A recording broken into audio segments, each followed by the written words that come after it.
Yun po ang napakahalaga sa lahat, sa buhay, mga kapatid. Yung kapayapaan ng Diyos. Yung wala kang masyadong karga na kung minsan may mga tao nagpapakamatay pag hindi na nila kaya yung daladala nila. Minsan mga tao nagda-drug addict na pagka yung kanilang problema hindi na nila kaya. Sa Kristiyano, hindi po yun ang lunas, mga kapatid. Sa Kristiyano, ang lunas, yung panalangin at mga daing na may pagpapasalamat. Huwag kang mabalisa. May Diyos. Meron siyang magagawa. Meron siyang maitutulong.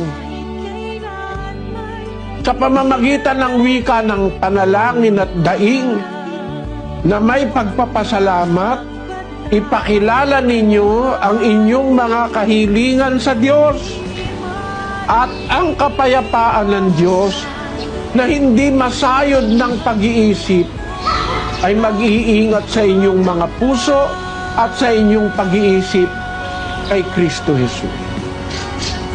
Kita nyo?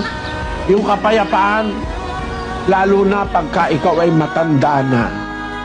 Naramdaman ko po yung halaga ng kapayapaan ng Diyos na marami kang alalahanin, marami kang ikinukonsider sa buhay. Pero kung meron kang nadadaingan Diyos, iba po yung meron kang Diyos, mga kapatid, na kinikilala. Meron kang Diyos na pinaglilingkuran.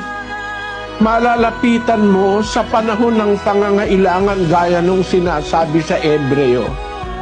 Magsilapit nga tayong may pagkakatiwala sa luklukan ng biyaya upang tayo magsipagtamo ng awa at makasumpong ng biyaya upang tumulong sa atin sa panahon ng pangangailangan. Mga kababayan, mga kapatid, darating ang araw, kakailanganin natin ng Diyos. Merong mga panahon, kailangan natin ng asawa, ang kaibigan, ang anak, ang magulang, kailangan natin. Meron darating panahon, kailangan natin ng Diyos.